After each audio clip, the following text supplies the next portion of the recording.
नमस्कार दोस्तों, स्वागत है आपका एसएससी लर्निंग पॉइंट में। आज हम करेंगे 7 फरवरी की शिफ्ट 2 का पेपर। चलिए स्टार्ट करते हैं। विद इन टाइम में ये रिवीजन सेट की तरह लीजिएगा, खत्म करते हैं, बहुत जल्दी जल्दी करते हैं, ठीक है। एक समूह में 35 विद्यार्थी की औसत आयु 15 वर्ष है। जब शिक्षक की आयु को शामिल किया जाता है तो समूह की औसत आयु इतने वर्ष की वृद्धि हो जाती है।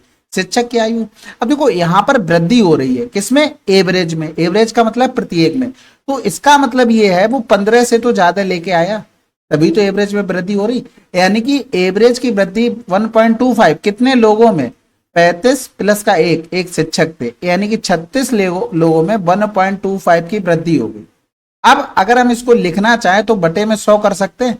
25 पंजे 125, 25 चौकू 100, 4 नेम 36, 9 पन्ना 45, यानी कि 15 प्लस का 45, तो शिक्षक की आयु कितनी आ गई? 60। अगला सवाल, चंडीगढ़ से अमृतसर की दूरी इतने की चाल से 4.5 घंटे में तय की जाती है। यात्रा के समय में 30 मिनट की बचत करने के लिए चाल में कितनी वृद्धि की जानी चाहिए? देखो, 30 मिनट का मतलब होता है अगर 30 बटे में 60 कर दे इतने घंटे, यानी कि 2 हो गया, यानी कि 0.5 घंटे हो गया। तो पहले उसे 4.5 घंटे लगते थे, अब उसे 4.5 माइनस का 0.5, यानी कि 4 घंटे लगने की बात कर रहा है। डिस्टेंस उसकी कांस्टेंट है, जितनी पहले जानी थी उतने ही अभी, यानी कि ये टाइम का रेशियो है हमारे पास, तो स्पीड का रेशियो जस्ट इसका अपोजिट हो जाएगा। समझ में आ गई बात? यानी कि अगर हम देखें 4 बराबर में 50 है, वो कह रहा कितनी वृद्धि की जानी चाहिए। भाई वृद्धि कितनी कर दी? 0.5 की, यानी कि 4 बराबर में 50 है तो 0.5 बराबर कितना होगा, ये हमसे पूछा गया था। तो ये पॉइंट तो इससे चला गया, तो 25 बटे में 4 हो गया, 4 छंग 24 हो गया, 4 दूनी 8, 4 पंजे 20। अगला सवाल करें, चलो फिर। प्रमोद ने इतनी कुर्सियां बेची और उसे 54 कुर्सियों के विक्रय मूल्य के बराबर लाभ हुआ, उसका लाभ परसेंट है। देखो 154 कुर्सी एसपी और 154 कुर्सी का सीपी, कोई फर्क नहीं पड़ रहा। यहां पर देखो 54 कुर्सियों के विक्रय मूल्य के बराबर लाभ, लाभ हमेशा सीपी पर, और 54 कुर्सियों के एसपी के बराबर लाभ हुआ, इसके बराबर हो गया। यानी कि 54 इधर आ जाएगा तो 100 एसपी इक्वल टू में 154 सीपी हो गया, यानी कि एसपी अपॉन में सीपी 154 अपॉन में 100, कितने परसेंट का प्रॉफिट लिया? 54%। अगला सवाल, कृष के पास इतने हैं, उन्होंने इसे अपने पुत्रों के वीर और नितिन के बीच बांट दिया। देखो सेम टाइप का सवाल है, बहुत कर चुके हैं। डिफरेंस टाइम में 1 हो गया, 4% मतलब हो गया 1 बटे में 25, यानी कि 25 से 26। अब एक टाइम आया इसलिए इसकी पावर ऐसे ही छोड़ देंगे, अगर 2 होता तो पावर में 2 कर देते 26 बटे 25 की। तो टोटल यहाँ पर 6 5 11, 2 2 4 1 5 हो गया, यानी कि 51 की वैल्यू 12 24 है। कृष ने नितिन को कितनी राशि दी है? यानी कि वीर और नितिन, नितिन सेकंड नंबर पे, टाइम 13 वर्ष, यानी कि टाइम ज्यादा लग रहा है तो राशि कम, और टाइम कम होती तो राशि ज्यादा लगानी पड़ती, तभी हमारी समान राशि बन पाती। ये पीछे से बहुत बार समझा चुके हैं। क्या बताया था, एक बार फिर से बता देते हैं। देखो एक फिक्स टाइम पर किसी को राशि दी गई, एक को 12 साल बाद, एक को 13 साल बाद मिल रही है और समान राशि मिल रही। इसका मतलब है यहां पर टाइम कम तो इनको राशि ज्यादा लगानी पड़ेगी, यानी कि ज्यादा लेना पड़ेगा, और यहां पर टाइम ज्यादा है, टाइम ज्यादा है तो यहां पर राशि यानी कि अमाउंट जो भी होगा प्रिंसिपल इनका कम रहेगा। तो वही चीज यहां पर करते हैं भाई। उसने नितिन की बात की, यानी कि कम वाली राशि, यानी कि 25 बराबर हमें निकालना था, तो 12 24 बटे में 51 गुणे में 25 हो गया, तो 25 चौकू 100 हो गया, 25 दूनी 50 60 हो गया, 25 दूनी 50 और 6 56 हो गया, हाथ से लगा 5, 25 से कम 25 5 30 बटे में 51 हो गया, तो ये 6 बार पूरा कट जाएगा, 600 आंसर। अगला सवाल करते हैं भाई। समचतुर्भुज के विकर्ण इतने इतने, इसका क्षेत्रफल डायरेक्ट आपको करना होता है, 1 बटे में 2, 4 गुणे में 6, अगर आपको विकर्ण दिए जाए तो, ठीक है। अगर जैसे रोम्बस की एक क्वालिटी याद रखना कि रोम्बस और स्क्वायर आपके 2 ही ऐसे क्वाड्रिलेटरल होते हैं जिसके डायगोनल हमेशा 90 डिग्री पर और बराबर भागों में काटते हैं। अगर आप मान लो ये चीज भूल भी जाते हो, तो जैसे विकर्ण 4 दिया तो ये 2 2 हो जाता, ये 3 3, 90 डिग्री के हिसाब से चल रहा था, यानी कि अगर 1 का एरिया लिखते तो 1 बटे में 2, 3 गुणे में 2 हो जाता, और ऐसे 4 का हमें लिखना था तो हमें इस तरीके से लिखना पड़ता, तो 2 दूनी 4, 3 दूनी 6 दूनी 12, ऐसे भी आंसर आ जाता, क्योंकि ट्रायंगल हमारे पास 4 बन रहे थे 90 डिग्री, यानी कि समकोण। अगला सवाल, एक सेल्समैन अपनी दुकान में नोटबुक की खरीद पर 25 खरीदे और 5 मुफ्त पाए की छूट स्कीम का ऑफर देता है। वह दावा करता है कि उसे एक नोटबुक का मूल्य 10 रुपए पड़ता है, लेकिन वास्तव में उसे इसका मूल्य रुपए 5 पड़ता है। उसके लाभ परसेंटेज और छूट स्कीम के बीच अंतर क्या है? सबसे पहले तो यहां पर देखो 5 मुफ्त मिल रही 25 खरीदने पर, यानी कि टोटल हमने कितनी खरीदी? 30 खरीदी। 5 छक्का 30, यानी कि 1/6। तो कोई चीज 6 है उसको एक मुफ्त में देंगे, यानी कि 5 रुपए में हम बेचेंगे। वो ये कह रहा था कि 5 रुपए का उसे जो चीज पड़ती है वो 10 रुपए की बेचता है। यहां पर ऊपर ग्राहक से जो पैसे लिए जा रहे हैं, जो अपने पास से इन्वेस्ट कर रहे हैं, वो नीचे लिखे गए। समझ में आ गई बात? तो ये कैंसिल आउट हो गया, 2 3 6, 2 पंजे 10 हो गया, यानी कि उसे 2 का प्रॉफिट हुआ, 3 पर गुणे में कर देंगे 100, यानी कि इतने परसेंट 200/3% का उसे प्रॉफिट हुआ है। और छूट कितनी थी हमारे पास? अगर हम यहाँ पर इसको भी परसेंटेज में बना ले तो गुणे में 100 करना पड़ेगा, यानी कि 1/6 गुणे में 100, यानी कि यहां पर लिख सकते हैं 100/6। तो इधर 2 का गुणा, इधर भी 2 का गुणा, तो 2 दूनी 4, 4 से 1 चला गया तो कितना बचा? 300, और बटे में 6, 6 पंजे 30, 50% आ गया। ये कहां से आया? ये यहां से आया है, और ये हमने इसको तो निकाला ही था। ठीक है, तो डिफरेंस पूछा गया था, आसान था। अगला सवाल, कक्षा के 40 विद्यार्थियों की औसत आयु 12 वर्ष है। यदि शिक्षक की आयु भी शामिल कर ली जाए तो 13 वर्ष हो जाती है। इसका मतलब बढ़ गया, तो 12 से ज्यादा लेके आया। कितना ज्यादा लेके आया? एक एवरेज में। औसत का मतलब प्रत्येक होता है। टोटल कितने लोगों में ज्यादा है? 40 प्लस का 1, यानी कि 41 हो गए, गुणे में 41, यानी कि 2 1 3 4 1 5, 53 टोटल। अगला सवाल करें, चलो फिर। वह बड़ी से बड़ी संख्या ज्ञात कीजिए जिसे इतने इतने को भाग देने पर क्रमशः 0 और 6 शेषफल प्राप्त होता है। तो सबसे पहले 6 यहां से माइनस करो, 11 से 6 गया तो 5 हो गया, और 7 हो गया, 6 हो गया। तो इसका मतलब है इवन नंबर तो नहीं हो सकते, क्योंकि ये ऑड नंबर का इसको करना पड़ेगा। अब हमारे पास सबसे आसान 7 है, 7 से कर लेते, देखो ये 0 देगा बस। और 17 को अगर देखते तो एक चीज बताओ, यहां से अगर काट भी लोगे, 7 दूनी 14, 7 एकम 7, तो यहां से कुछ मिल नहीं रहा है। 17 एकम 17 करोगे तब भी ये नहीं कट पा रहा है, इसलिए इसको हटा दो। नहीं समझ में आया? देखो अगर हम इसके फैक्टर बना लें तो 7 दूनी 14 हो गया, 7 एकम 7, 7 एकम 7। अगर यहां पर देखोगे इसमें 17 का कुछ फैक्टर मिल रहा है, 17 एकम 17 करोगे बच्चा 4, 41 कटेगा नहीं, इसलिए 17 को हटा दिया। ठीक है, ए भी इतने इतने में कर सकते हैं। वे ए से शुरू करके बारी बारी से एकांतर दिनों में कार्य करते हैं, कितने दिनों में पूरा हो जाएगा? सबसे पहले तो एलसीएम 30 हो जाएगा, और इफिशियंसी ए से शुरू हो रहा है, बी से, यानी कि ये 3, ये 1 हो गई और इसकी 3 हो गई। भाई 30 दिन 10 दिन, एलसीएम 30 हो गया, यानी कि इफिशियंसी 1 आ गई, इसकी इफिशियंसी 3 आ गई। तो दोनों मिलकर 4 काम कर रहे थे, कितने दिनों में? 2 डेज में। हमें 30 तक पहुंचना है, तो 30 तक पहुंचने के लिए 4 के मल्टीपल में 28 मिलता है, तो यानी कि 14 दिन में 28 काम हो जा रहा है, 14 दिन में। अब काम बचा कितना हमारे पास? 2 काम बचा है। अब ये भाई साहब आएंगे, एक दिन में एक कार्य करके चले जाएंगे, यानी कि एक दिन ये बढ़ गया तो कितना हो गया? 15, बस खत्म कर दो ये, क्योंकि अब काम बचा हमारे पास कितना? 1। अब ये काम भी करेगा आके, तो जोड़ देंगे तो यही होगा। अब पूरे अगर आगे कैलकुलेशन करने गए 15 के बाद भी, तो कुछ तो टाइम जा रहा है, कुछ सेकंड, उन्हीं की जरूरत पड़ती है पेपर में। ठीक है, तो आप स्टेप्स कटिंग अच्छे से कर रहे हैं, और थोड़ा इंग्लिश को देख लेना, ये कुछ मिस हुआ है, बाकी इतना टफ नहीं है जो आप समझ ना पाओ।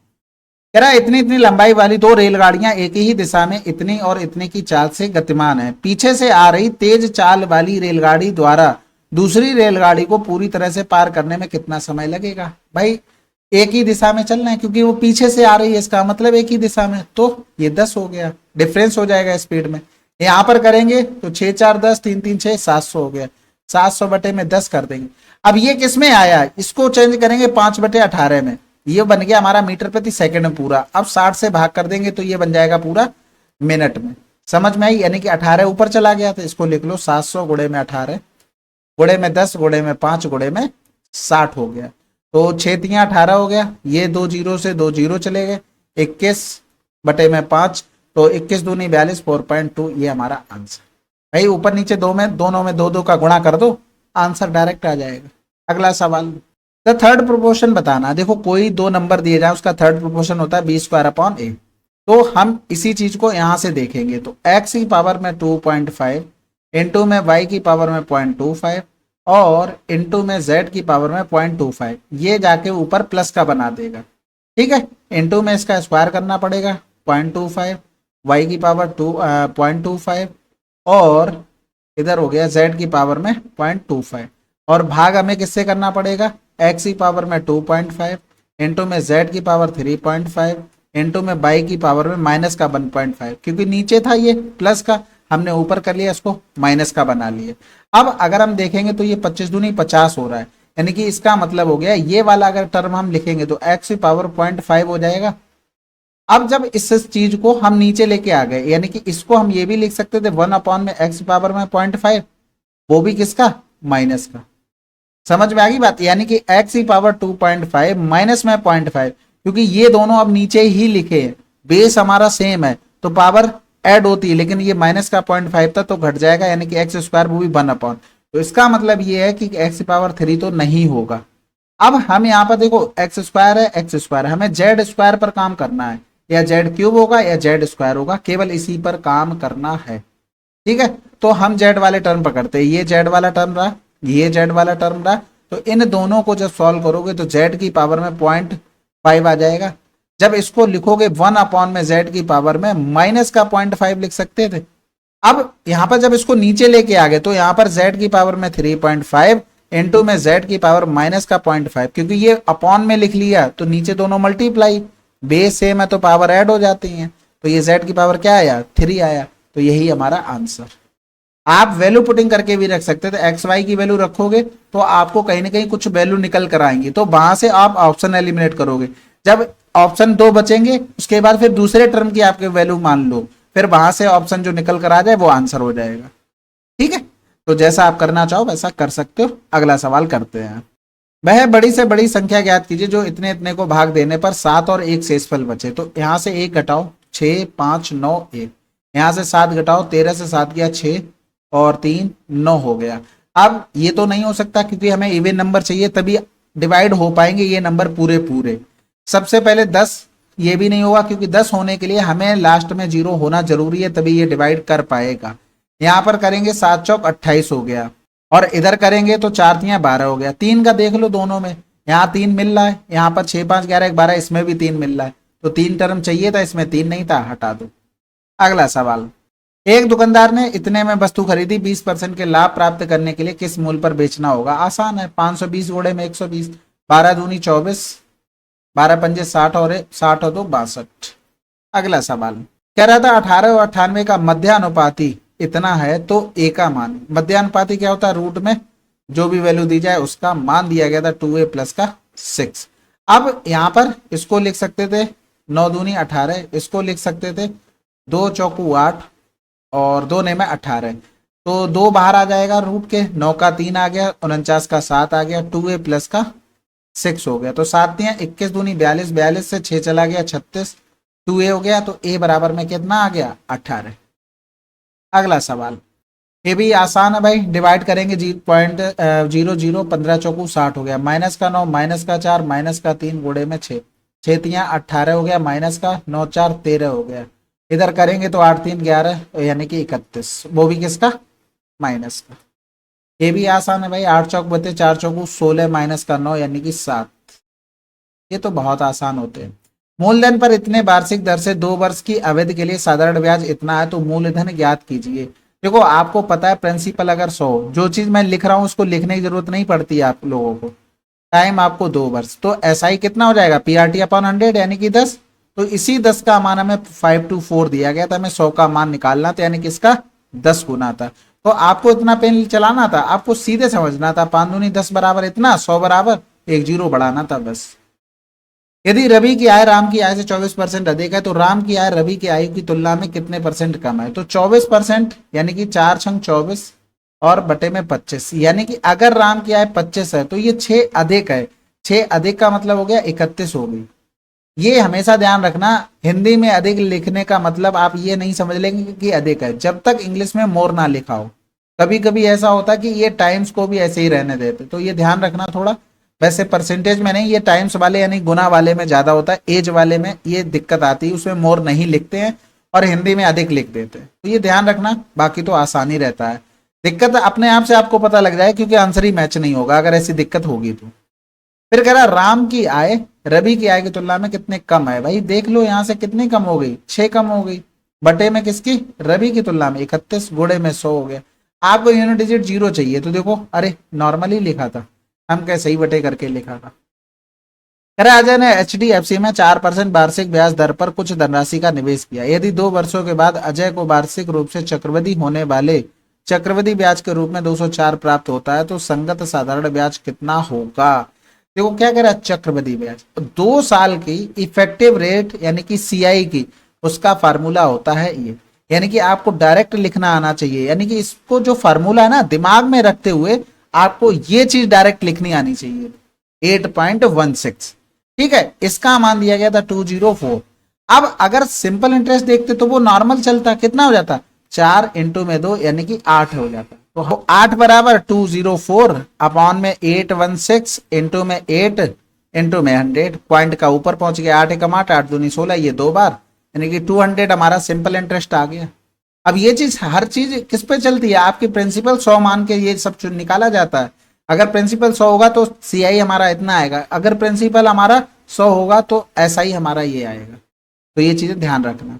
पेट्रोल के मूल्य में 40% की वृद्धि, इसकी खपत में कितने % की कमी कर दी जाए कि इस पर होने वाले व्यय में केवल 19% की वृद्धि हो। ये चीज आपको समझाई थी कि उनकी कीमत, उसकी खपत, यानी कि जो भी उनका कंजप्शन होगा उन पर एक दूसरे पे डिपेंडेंट होते हैं।